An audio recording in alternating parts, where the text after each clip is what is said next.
Bienvenidos otra vez, una vez más, mejor dicho, a un episodio más. Aquí ya nos conocen, como ya saben, ya abarcamos un episodio de la anterior vez, que era el post 11. Les recomiendo que lo vayan a ver. Y bueno, este episodio es igual interesante para mí, muy interesante, y creo que no creo que cause mucha controversia, porque como que todos estamos de acuerdo más o menos en idea de lo que era este presidente, pero pues no sé si tienen alguna idea. ¿Tienes alguna idea, Elena, de quién era? Para mí era el mejor presidente de todo el mundo. Bueno, no, hay mejores. Justo no. Pero en esa época era considerado uno de los mejores presidentes. Bueno, verdad. sí, la verdad que sí. Y fíjate que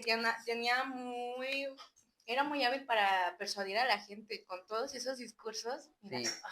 Bueno, que también para México también todos creían que ahí era el amigo de los migrantes, cuando en realidad no era el amigo de los migrantes. Pues no, pero pues no es amigo que Donald Trump. Pues sí, pero creo que fue un poquito más, ocultó más el hecho de que pues deportó a más migrantes que a lo mejor Donald Trump en su primer mandato.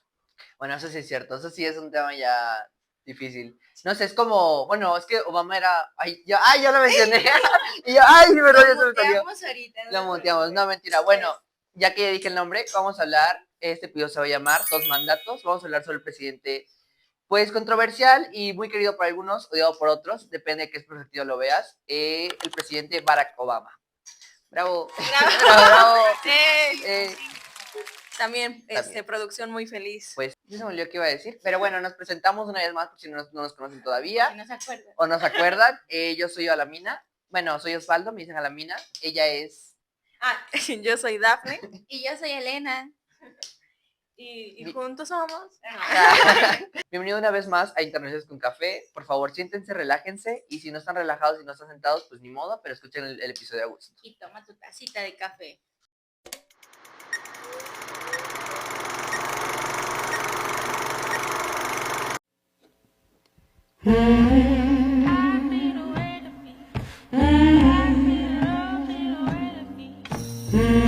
Like leaves on the Mississippi River.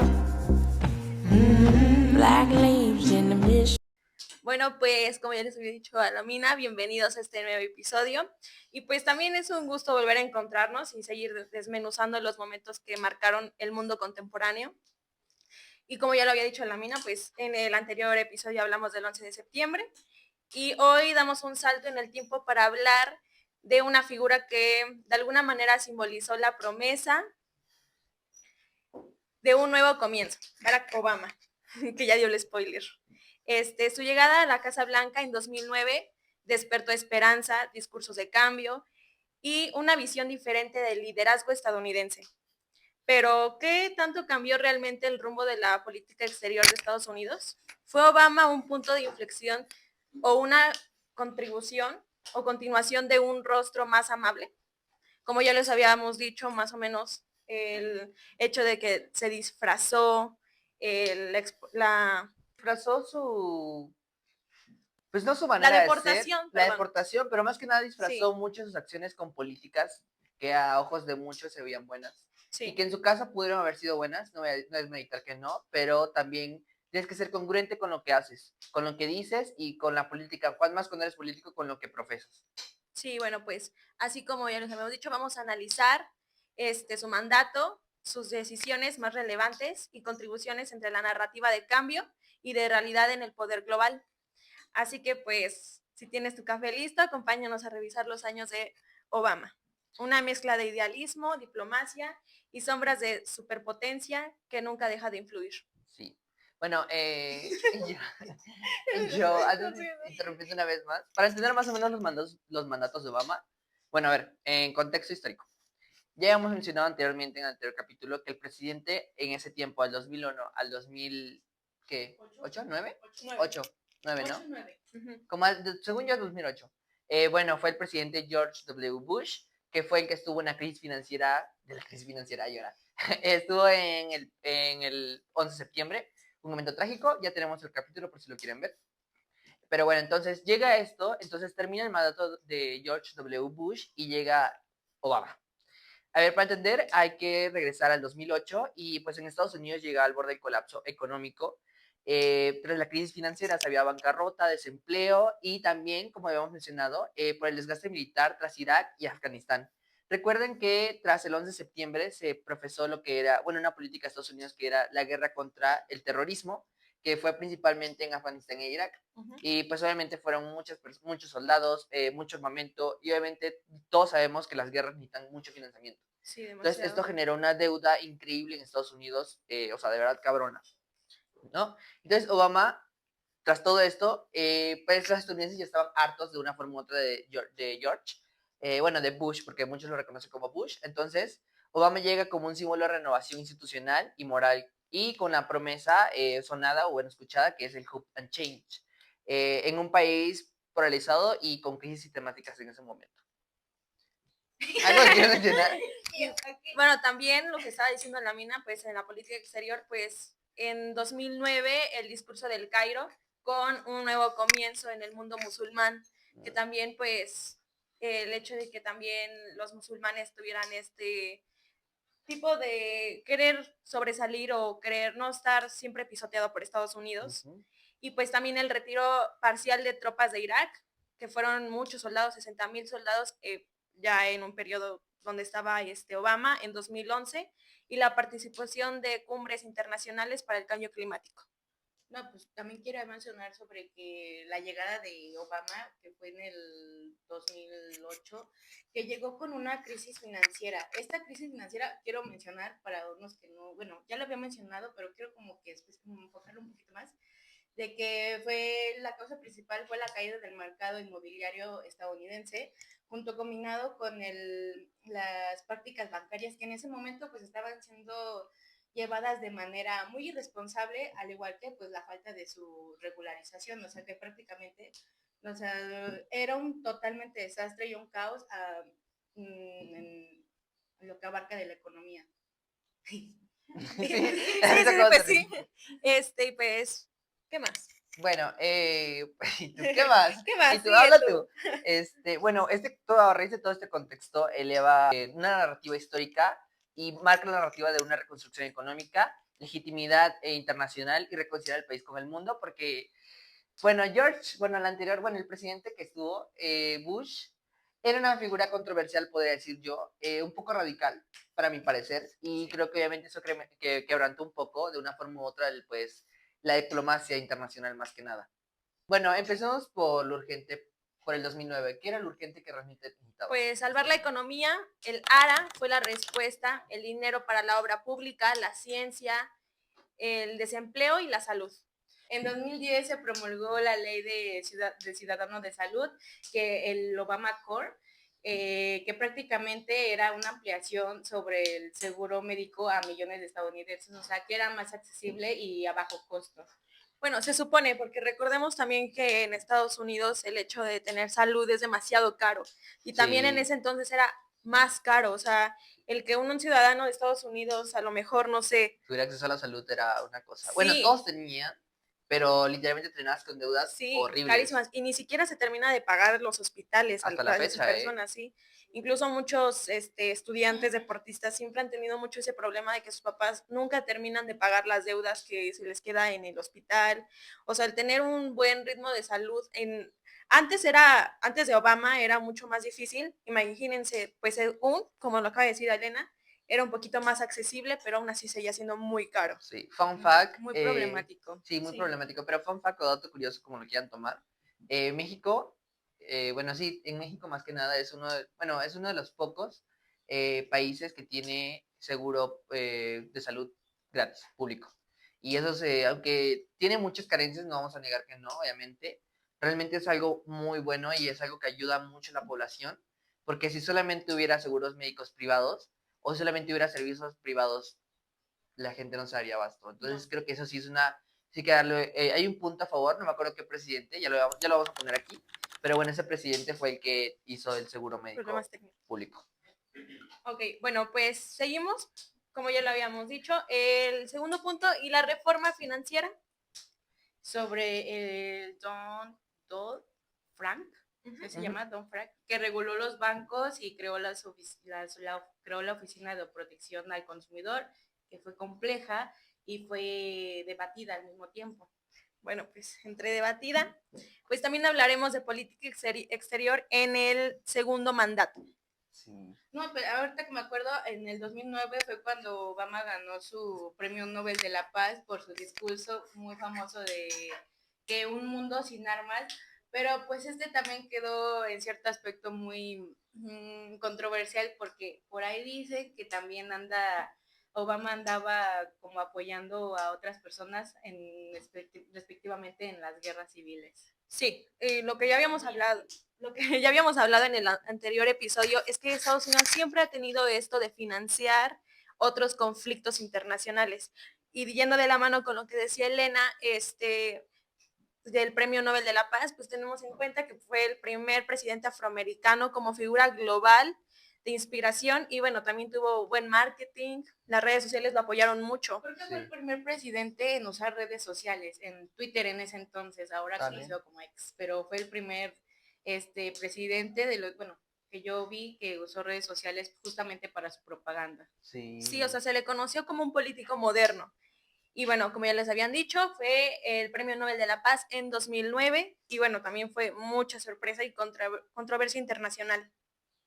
Pues sí fue un símbolo histórico, fue el primer presidente afroamericano, igual creo que hay que destacar mucho eso porque sabemos que a lo largo de toda la historia pues, de Estados Unidos, desde sus inicios, inició con la esclavitud y gran parte de su economía se basaba en la esclavitud, en el ganado, bueno, no en el ganado, en la agricultura más que nada, en los sembrados, ¿no?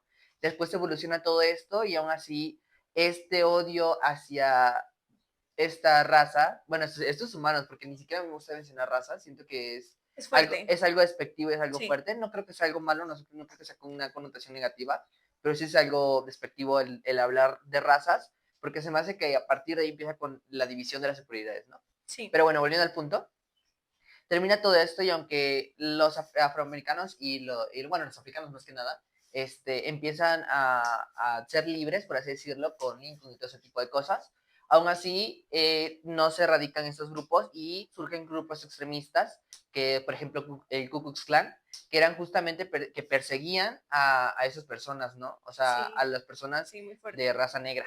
Entonces, dejaron todo este contexto histórico, llegamos al 2009 y llega un presidente, y era el 2009, y llega un presidente, el primer presidente afroamericano negro.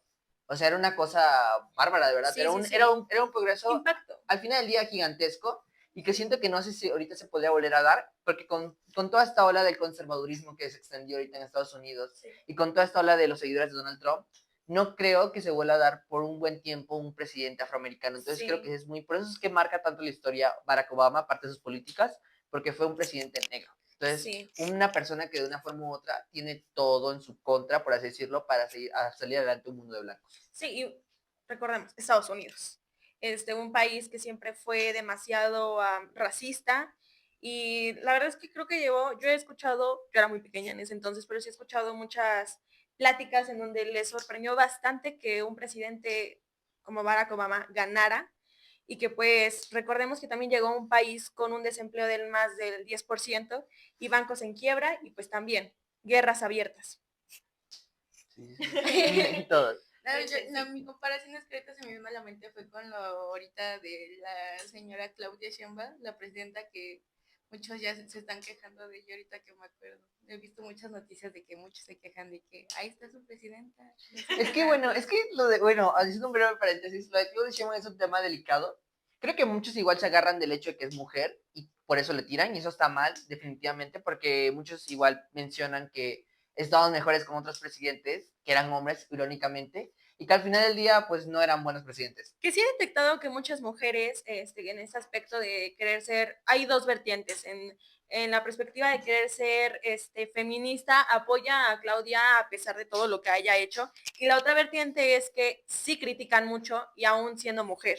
Entonces, creo que es demasiado polarizado ese tema. Es que tampoco hay que exentar lo que ella hace y que la verdad no está bien cómo ha manejado los medios para empezar y cómo ha manejado las situaciones que está pasando ahorita terriblemente en México, que son muy fuertes y que son catastróficas, la verdad, y hay muchas pérdidas humanas. Entonces ella no lo está sabiendo manejar y eso está mal, pero tampoco hay que agarrarnos desde el odio, tener esta narrativa de odio hacia la presidenta solamente por ser mujer sino solamente hay que criticar sus acciones y cómo maneja las situaciones del país, en vez de criticarla solamente por ser mujer con ese Exacto. micromachismo, ¿no? Sí. Igual podemos hacer un video, como un episodio De Claudia Sheinbaum. Claudia Sí, Sheinbaum. me veo con la colita. Y ponemos que todo su recorrido, ¿no? Porque Sí, sí. pues tiene un recorrido académico. Ah, bueno, y eso sí. político. Sí, era creo Es la que más creo que preparada. eso fue igual muy decepcionante, ¿no? O sea, cómo ha manejado todo el gobierno y bueno, a pesar de todo el a recorrido pesar de que todo tuvo. lo que tiene de conocimiento. No vendió gelatinas.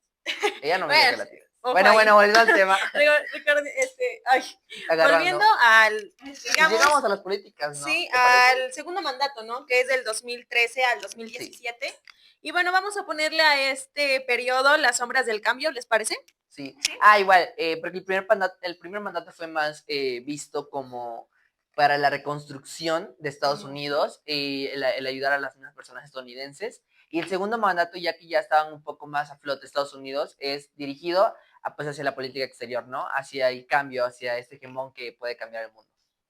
Sí, sí, sí. Y bueno, pues también dando una introducción a este segundo mandato, a este segundo periodo, pues en política internacional también se usaron mucho, como ya les habíamos dicho, estaba la guerra de Afganistán, entonces el uso de drones en Afganistán, Pakistán y Yemen, que ciertos objetivos eran terroristas y fueron alcanzados, pero controversia con víctimas civiles.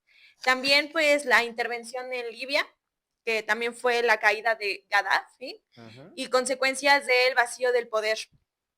Y bueno, también en Siria el fracaso de la intervención y en América Latina, que eso es muy importante que recordemos y tengamos muy presente que Estados Unidos tiene una gran influencia en América Latina, demasiado grande. Y bueno, la apertura... Y no solo ideológica. Sí. No. Grande. Grande. Y apertura histórica en Cuba, que eso fue en 2014, el restablecimiento de relaciones diplomáticas, que haciendo un paréntesis, pues recordemos que gracias a Estados Unidos, Cuba tiene este bloqueo comercial, ¿no? Sí, es bloqueo comercial. Y bueno, con Rusia, las sanciones tras anexión de Crimea en 2014. No hay que olvidar sobre ¿cómo se llama? ¿Qué? Los conflictos que se tenía con China en ese entonces, porque tenía mucha competencia con China. Hasta la fecha. Bueno, todavía. Sí, pero bueno, pues sí.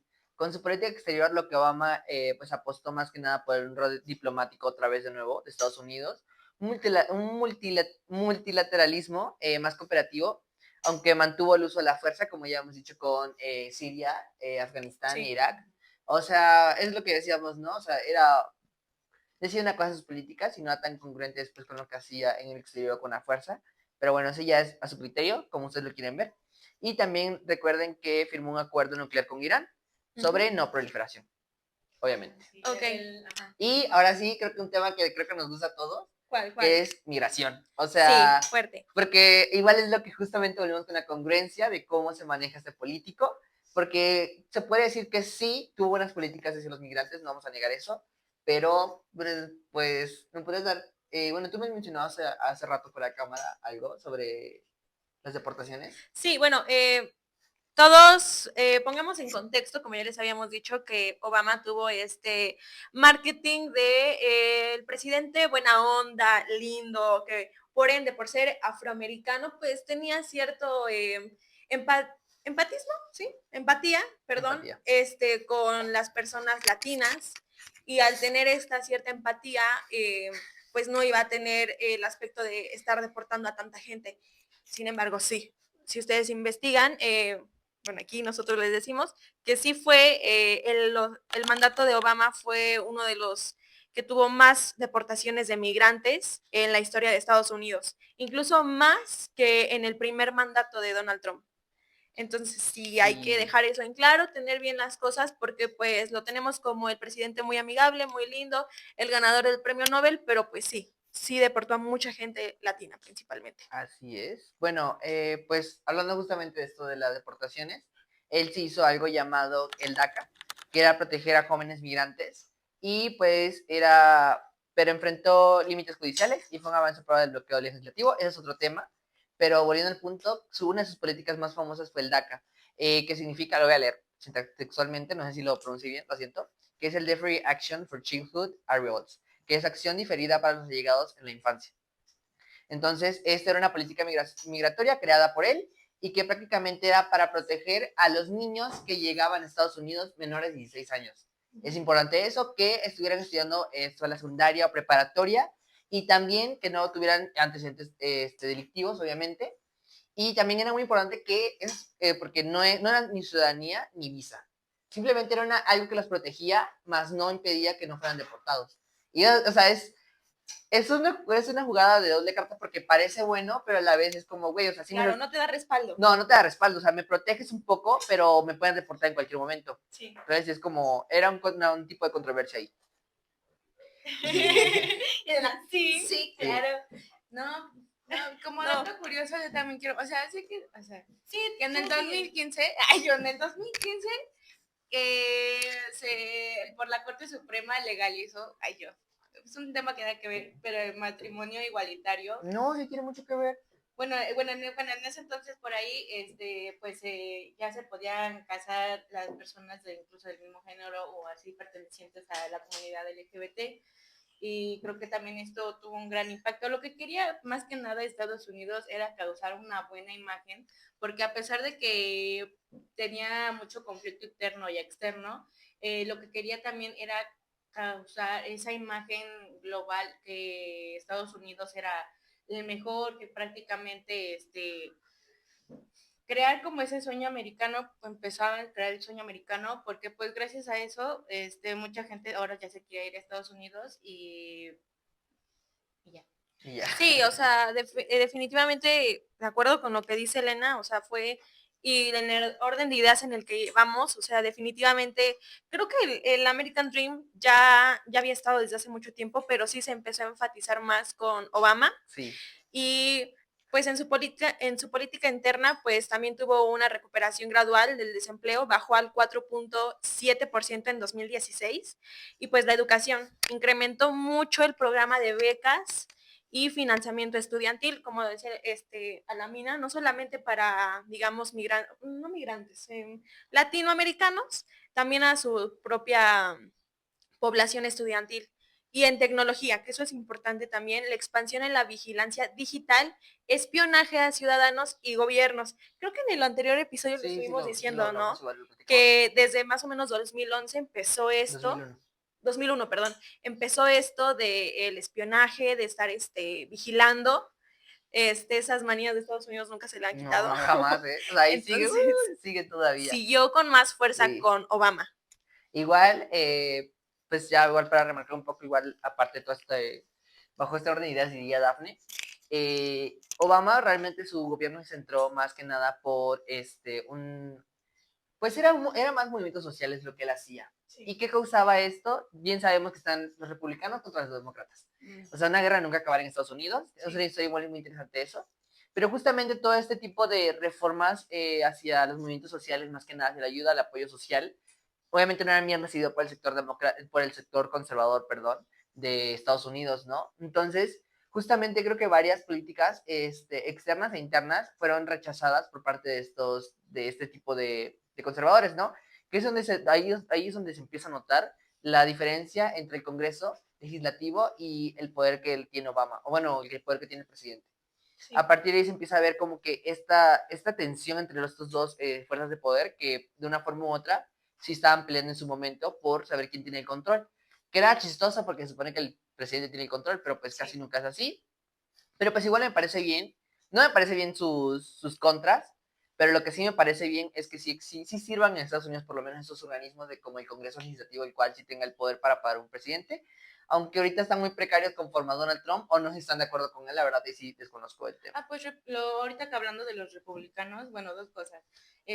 Pues todavía leí recientemente una noticia sobre que decía que para las reelecciones del próximo año, la política ahorita está ardiendo prácticamente, porque los republicanos están están explotando el tema de la migración y la economía justamente para hacer que más gente lo siga apoyando. O sea, en qué cabeza cae de ese tipo de cosas.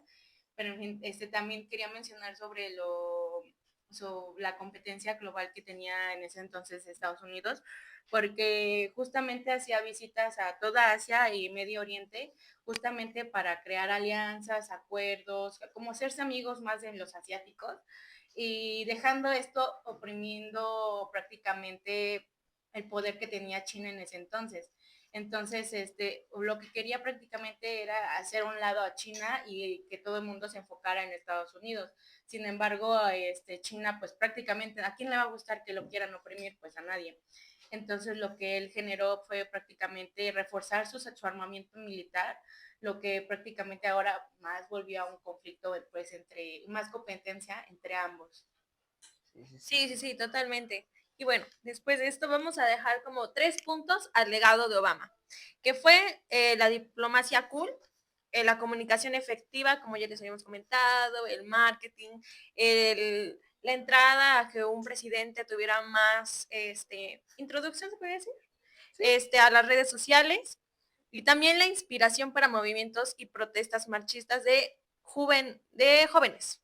Creo que también fue los años en donde más los jóvenes pudieron tener esta parte de ser libres en el aspecto de expresarse, las marchas, activismo, todo esto.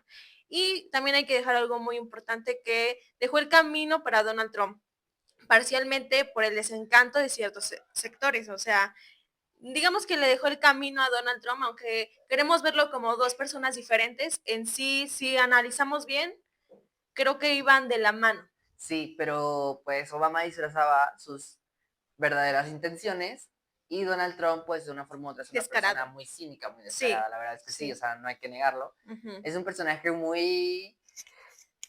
Ay, o sea, no sé cómo decirlo, pero sí. Pero bueno, igual, bajo todo esto, Obama fue cúspide liberal y preludio del giro hacia el nacionalismo y realismo duro. Y a raíz de este realismo duro que ejerció él, pues se checó que el multilateralismo requiere estructura, no solo el liderazgo inspirador, y que también el poder global depende cada vez más de la legitimidad internacional, que siento que sí es verdad, pero creo que hoy en día se puede poner en juego esta de la legitimidad internacional cuando están pasando todos esos tipos de catástrofes o genocidios como en Gaza, que tú dices, ¿realmente existe una legitimidad internacional? Sí, y yendo de la mano con las contradicciones, vamos a poner en perspectiva la esperanza versus las intervenciones militares que estaba teniendo, como les habíamos dicho, con Afganistán, la diplomacia versus la vigilancia masiva y el Yes Weekend que versus la persistencia de estructuras económicas de poder. Pero pues sí, pues concluyendo, ya, pues Obama presentó la esperanza institucional de un sistema desgastado que estaba ya gestado en Estados Unidos, pero su legado revela que las democracias también siguen en ciclos y que el liderazgo global no basta solamente con consenso interno, sino con acciones reales, que es justo lo que él hizo mucho él conforme a la diplomacia internacional. Y si la esperanza fue el primer sorbo, la realidad institucional fue el trago amargo. Y es donde el café ayuda, justamente. Y ya, pero sí, justo sí. Yo que también algo que en lo que, bueno, para el segundo mandato de Obama se enfocó también fue mucho en el medio ambiente, que pues firmó el Acuerdo de París de 2015, que prácticamente pues era crear reformas para el desarrollo de energía sustentable, del medio ambiente. Tenía mucho enfoque en el medio ambiente, que era lo más curioso. Entonces, creó el Clean Power Plan, que buscaba reducir las emisiones de carbono de las plantas eléctricas, perdón. Porque pues hay que recordar también que pues Estados Unidos era un país que tenía más gases de efecto invernadero, o sea, tenía muchos gases de efecto invernadero. Y pues a raíz de ahí, pues creo que su cambio climático, o sea, no al 100, pero pues empezó a mejorar, pero después de la llegada de Donald Trump fue cuando decidió salirse de este acuerdo de París. Pues sí. Sí, y bueno, Obama cambió mucho la narrativa de Estados Unidos, pero no la estructura. Nos hizo creer en el poder de las palabras, aunque el mundo siguiera moviéndose con bombas. Sí. Y Ay, eso también, estuvo pues, muy fuerte. claro, Reflexivo, representó, chicos. representó la esperanza. Y bueno, pues en el siguiente episodio el protagonista fue todo lo contrario. Sí, sí, sí, sí.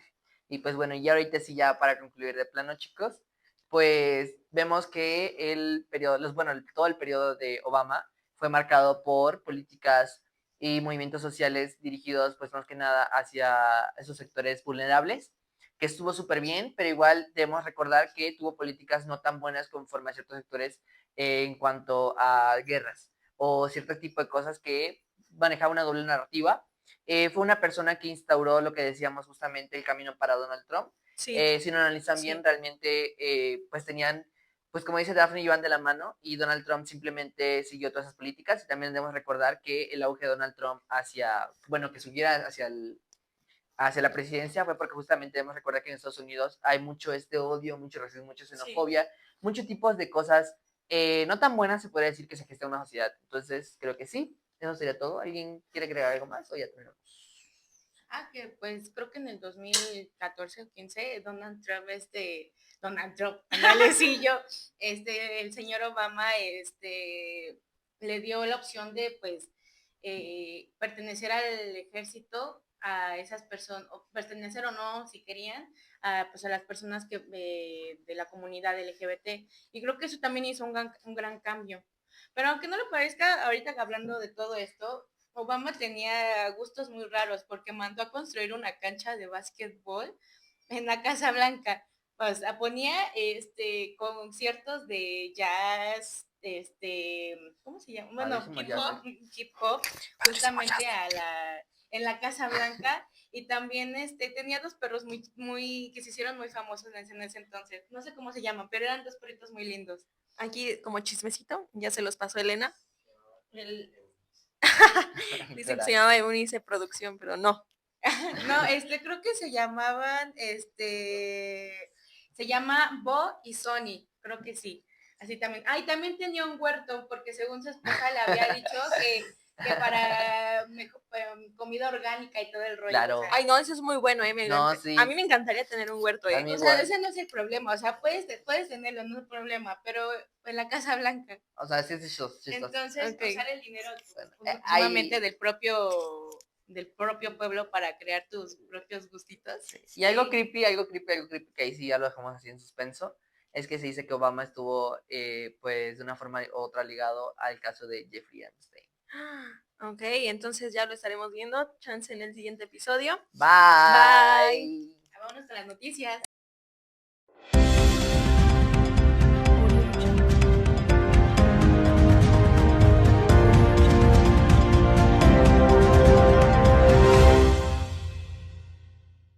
Hola, bienvenidos al Noticiero con Café, soy Williams González y el día de hoy tenemos 4 noticias que están marcando nuestra agenda internacional. Prepárate porque vienen temas de armas nucleares, preparación para la paz y tensiones políticas. Nos vamos hasta Estados Unidos y es que Estados Unidos acusa a Rusia y China de tener preparaciones y pruebas de armas nucleares. Esto quiere decir que el gobierno de los Estados Unidos nos afirmó que China y Rusia están realizando pruebas nucleares clandestinas, lo que enciende las alarmas de seguridad. Y por otra parte, Estados Unidos también empieza con pruebas de armas nucleares. El fondo, esto ordena al Departamento de Defensa. ¿Y por qué nos importa tanto? Porque esta escalada pone en juego frágil el sistema internacional de control de armas y aumenta la tensión a nivel internacional. ¿Qué quiere decir? Que viene la Segunda Guerra Fría o la Segunda Guerra Armamentista. En otra parte tenemos a Donald Trump. Dice que los días de Nicolás Maduro están contados. En una entrevista que dio a 60 minutos, el presidente de los Estados Unidos, Donald Trump, declara que el presidente venezolano, Nicolás Maduro, tiene los días contados. No les va a hacer la guerra como tal, pero será destituirlo, lo detendrán. Ya se tuvo un antecedente que querían convencer al piloto de Nicolás para traerlo a Estados Unidos, no se pudo. ¿Qué vendrá? Después de esto, Estados Unidos ha incrementado la presencia militar en el Caribe. Ya vemos con las narcolanchas que ha bombardeado. La ONU ya pidió que parara estos ataques. Nos vamos para México. Tenemos un fin de semana con asesinatos. Lo estamos ya normalizando en México, ¿acaso? Cada fin de semana hay asesinatos. Entre semana ya tenemos los asesinatos de limoneros y de personas que les son incómodas para el gobierno. El fin de semana en Uruapan, Michoacán, México, el alcalde Carlos Manso Rodríguez fue asesinado tras un evento festivo por el Día de Muertos. Se convirtió en una figura polémica y comprometida tras pedir apoyo del gobierno federal para combatir al narcotráfico.